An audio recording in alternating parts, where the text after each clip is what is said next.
우리 다 함께 사도신경으로 우리의 신앙을 고백드리시면서 2월 2일 수요일 아침 예배를 우리 하나님 앞에 올려드립니다. 나는 전능하신 아버지 하나님, 천지의 창조주를 믿습니다. 나는 그의 유일하신 아들, 우리 주 예수 그리스도를 믿습니다. 그는 성령으로 잉태되어 동정녀 마리아에게서 나시고 본디오 빌라도에게 고난을 받아 십자가에 못 박혀 죽으시고 장사된 지 사흘 만에 죽은 자 가운데서 다시 살아나셨으며 하늘에 오르시어 전능하신 아버지 하나님 우편에 앉아 계시다가 거기로부터 살아있는 자와 죽은 자를 심판하러 오십니다. 나는 성령을 믿으며 거룩한 공교회와 성도의 교제와 죄를 용서받는 것과 몸의 부활과 영생을 믿습니다. 아멘.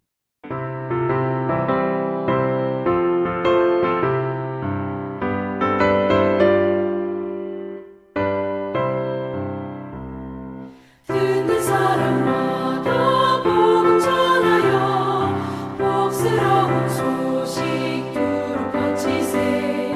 모든 사람에게 전할 소식은 어느 누구나 오라. 어느 누구나 주께 나오라. 어서 와서 주의 말씀 들으라.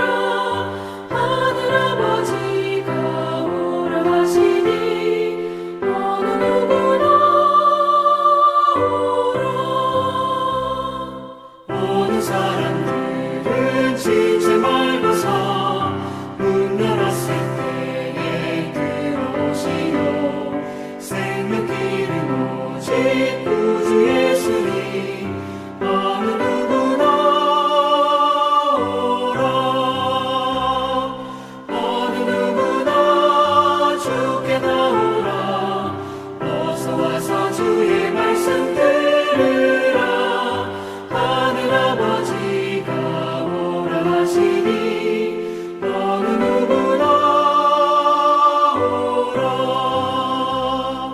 언약하신 대로 이룰 것이니 누구든지 언약 받을 수 있네. 받은 사람에게 생명이로다.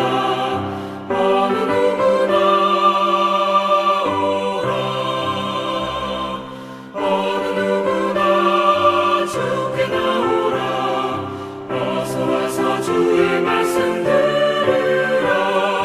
하늘아버지가 오라 하시니 어느 누구나 오라. 오늘 함께 보실 하나님의 말씀은 사도행전 8장 1절로 8절의 말씀입니다. 사도행전 8장 1절로 8절 말씀을 우리 함께 보겠습니다.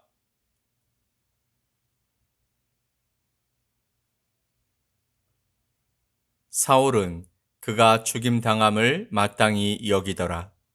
그날에 예루살렘에 있는 교회에 큰 박해가 있어 사도 외에는 다 유대와 사마리아 모든 땅으로 흩어지니라.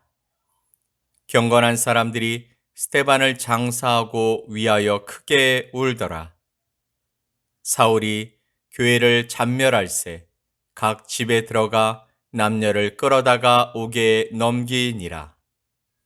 그 흩어진 사람들이 두루 다니며 복음의 말씀을 전할세 빌립이 사마리아 성에 내려가 그리스도를 백성에게 전파하니 무리가 빌립의 말도 듣고 행하는 표적도 보고 한 마음으로 그가 하는 말을 따르더라.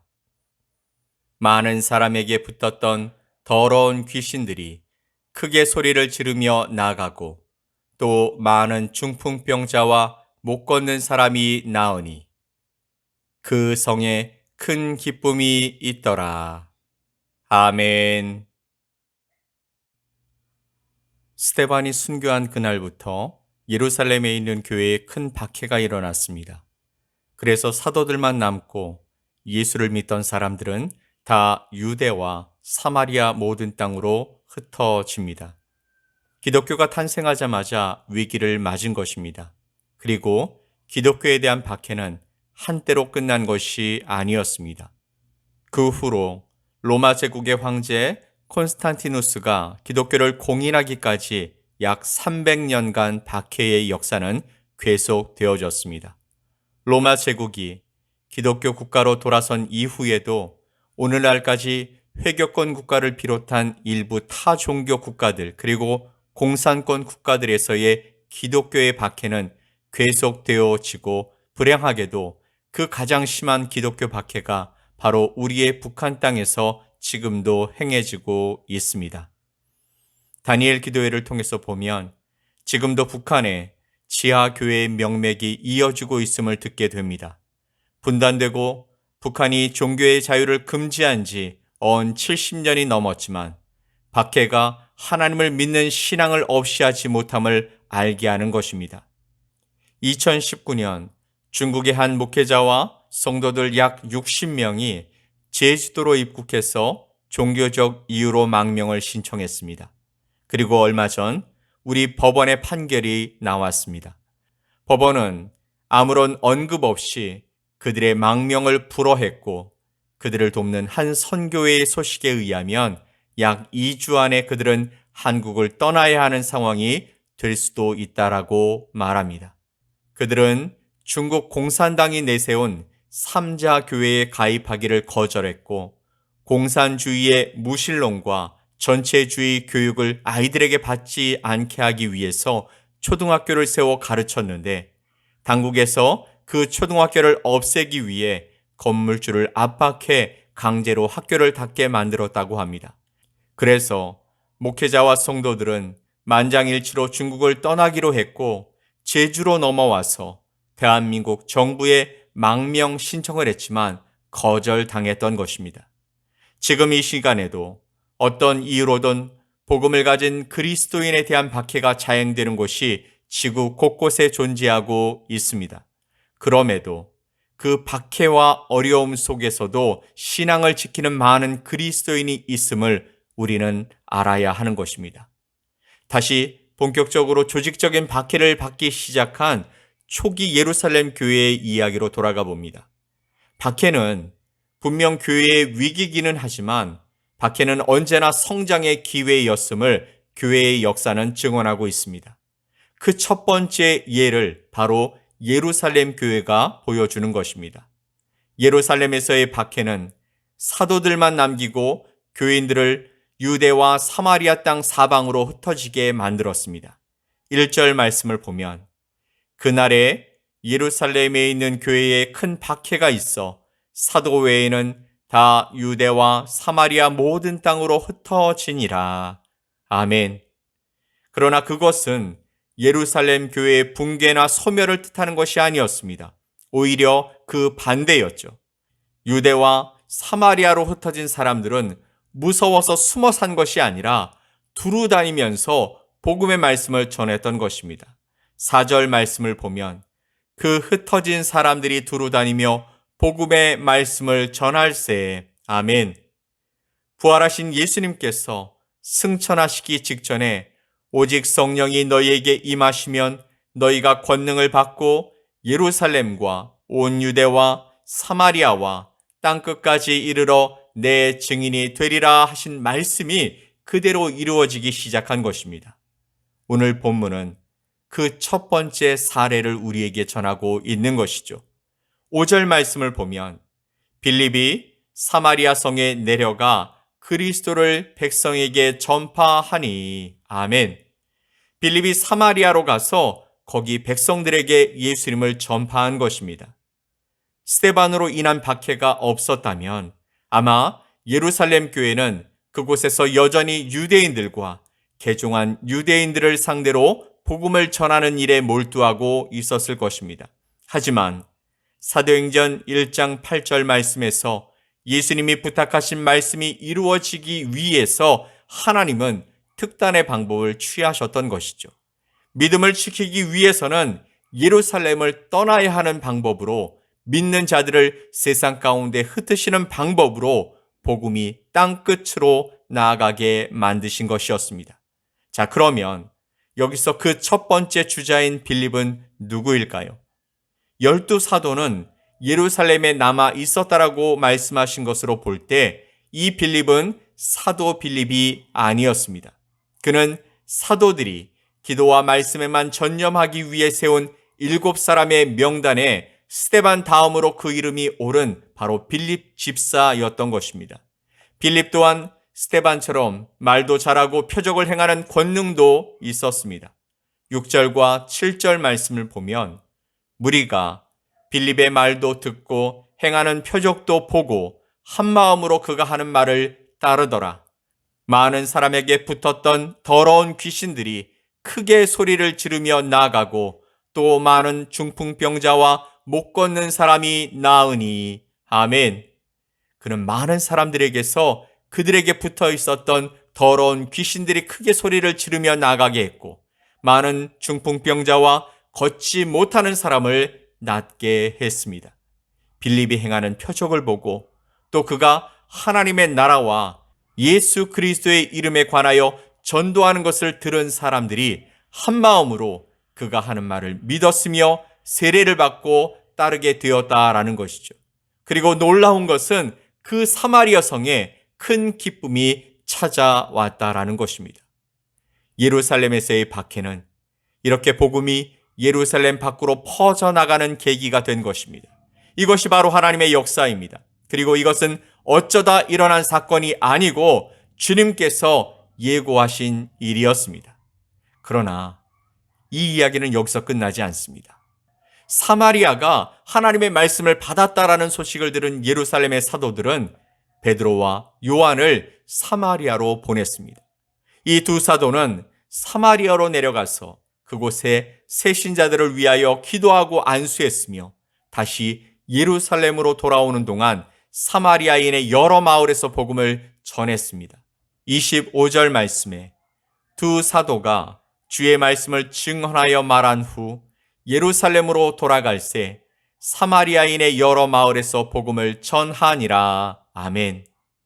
그곳 신자들에게도 성령께서 임하셨다라고 말씀하고 있죠. 또한 성령께서는 빌립을 또 다른 이방 전도에 사용하셨습니다. 예루살렘의 북쪽인 사마리아에서 복음을 전한 빌립을 이번에는 남쪽으로 보내셔서 예루살렘에서 가사로 내려가는 광야길로 보내신 것이었습니다. 거기서 빌립으로 하여금 한 에디오피아 사람을 만나게 하셨죠. 그는 에디오피아 여왕 간다게의 모든 국고를 맡은 넷이었는데 하나님께 예배드리러 예루살렘에 왔다가 돌아가는 길이었습니다. 빌립은 성령의 지시에 따라서 그에게 접근해 그가 읽고 있던 이사야서에서 시작하여 예수 그리스도를 가르쳐 복음을 전했습니다. 그 에디오피아 여왕의 내시는 자원하여 빌립으로부터 세례를 받고 기쁘게 자기의 길을 갔습니다. 빌립은 계속해서 여러 성을 지나다니며 복음을 전했습니다. 성경상의 기록은 없지만 빌립에게서 예수 그리스도의 이름과 복음을 전해 듣고 세례를 받아 귀국한 에디오피아 여왕의 내시는 자기 나라에서 복음의 증인이 되었을 것이고 복음은 또 거기서 퍼져 나갔을 것입니다. 박해받는 복음을 더 널리 퍼뜨리시고 박해 아래에 있는 교회를 더 성장시키시는 하나님의 역사는 참으로 놀랍게 이루어져 갔습니다. 12사도 못지않게 훌륭한 일꾼 스데반이 너무나 일찍 순교한 사실은 교회에 큰 손실이 되지 않을 수 없었을 것입니다. 그러나 그 순교는 결코 헛될 수 없는 일입니다. 스데반 대신에 하나님께서는 교회에 가장 큰 타격과 손실을 입혔던 열혈파 박해자를 기독교 최대의 선교사요 신학자로 만드셔서 교회를 더욱 크고 견고하게 세워나가시는 훨씬 더 큰 이득을 취하셨습니다. 바로 사울을 바울로 만드신 일입니다. 사울이 바울 된 것은 교회를 박해하는 모든 세력에 대한 하나님의 가장 크고 통쾌한 복수였습니다. 사울은 유대인들이 스데반을 돌로 쳐 죽일 때 그들이 벗어놓은 옷을 지키고 있었다라고 사도행전 7장 58절에 말씀하고 있습니다. 그는 스데반이 죽은 것을 마땅한 일로 여기고 있었습니다. 그러나 하나님의 계획은 그를 다메섹에서 부르시는 것이었고 거기에 예수님을 믿는 제자 아나니아를 통해 확신하게 만드셨습니다. 결국 그곳에서 사울은 예수님의 부르심에 순종하여 박해자에서 전도자로 변화되는 놀라운 역사가 시작되었던 것입니다. 후에 사울은 사도들과 함께 예루살렘에서도 주 예수의 이름으로 담대히 말하기 시작합니다. 그는 그리스도인들을 잡아 죽이는 유대인의 선두주자에서 단번에 유대인들이 죽이려 하는 첫 번째 그리스도인으로 바뀌었던 것이죠.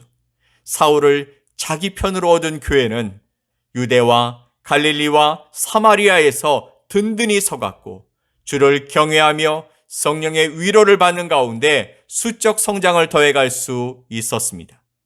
사랑하는 성도 여러분, 오늘 이 말씀 속에서 우리는 무엇을 볼 수 있을까요? 첫 번째, 그리스도의 교회는 그 출발부터 박해를 받아왔다라는 사실입니다. 두 번째, 그러나 교회에 가해지는 박해는 결코 교회를 무너뜨리지 못한다라는 사실입니다. 물론 일시적으로 교회가 위축되고 흩어질 수 있습니다. 그러나 교회를 흩어놓으면 그만큼 더 많은 교회가 생기게 됩니다. 그 누구도 그 무엇도 주의 몸된 교회를 진멸할 수는 없습니다. 세 번째, 교회는 순교의 피를 흘리면 더 성장하고 확장된다는 사실입니다. 네 번째는 하나님께서는 어려운 여건 속에서도 전도하기를 그치지 않는 이들에게 놀라운 권능을 베풀어 주신다라는 것입니다. 병을 고치고 죽은 사람까지 살아나게 하는 그 권능은 본래 제자들에게 있었던 능력이 아닙니다. 오직 하나님께서 그들의 전도를 도우시기 위해 주셨던 것이었습니다. 다섯 번째, 하나님께서는 교회의 가장 해로운 것조차도 가장 이로운 것으로 돌려놓으실 수 있다라는 것입니다. 초기 교회에 가장 해롭고 위험한 존재였던 사울을 교회의 가장 유익하고 위대한 인물 바울로 변화시키신 하나님의 역사가 그것을 증언하고 있는 것이죠. 그러면 이러한 사실 앞에서 우리가 깨닫고 지킬 일은 무엇이겠습니까? 교회는 전도하기를 그치지 말아야 한다라는 것입니다. 전도는 근본적으로 하나님의 역사고 우리를 향한 주님의 명령이며 또 우리는 그 하나님의 뜻을 이루시는 성령님과 동역하는 존재임을 잊지 말아야 하는 것입니다. 하나님께서는 필요하다면 우리에게 우리가 상상도 못할 놀라운 능력을 주실 수 있으십니다. 사도행전을 보면서 깨닫게 되어지는 것은 부족한 능력은 주님으로부터 받아 사역할 수 있다라는 것입니다. 오늘도 우리를 통해 일하시고 싶은 성령 하나님께 우리를 온전히 맡겨드림으로써 하나님 나라의 쓰임받는 저와 여러분이 되시길 예수 그리스도의 이름으로 간절히 축복합니다. 아멘. 우리 함께 기도합시다. 우리의 힘과 능력 되시는 전능하신 하나님 아버지, 어려운 시절이지만 지금이 하나님의 일하심을 가장 잘 보여줄 수 있는 때인 줄 믿습니다. 우리 가운데 역사하셔서 초대교회에 임하셨던 그 놀라운 능력과 은혜를 나타내 보이시며 복음이 능력으로 세상을 이기는 것을 보게 하여 주시옵소서. 이 믿음으로 주님을 붙들고 나가는 주의 거룩한 백성들이 더 많아질 수 있게 하여 주시고 열방에 하나님의 나라가 확장되게 하여 주시옵소서. 믿고 감사드리며 예수 그리스도의 이름으로 기도 올리옵나이다. 아멘. 하늘에 계신 우리 아버지여, 이름이 거룩히 여김을 받으시오며 나라가 임하시오며 뜻이 하늘에서 이루어진 것 같이 땅에서도 이루어지이다. 오늘 우리에게 일용할 양식을 주시옵고 우리가 우리에게 죄 지은 자를 사하여 준 것 같이 우리 죄를 사하여 주시옵고 우리를 시험에 들게 하지 마시옵고 다만 악에서 구하시옵소서. 나라와 권세와 영광이 아버지께 영원히 싸움나이다. 아멘.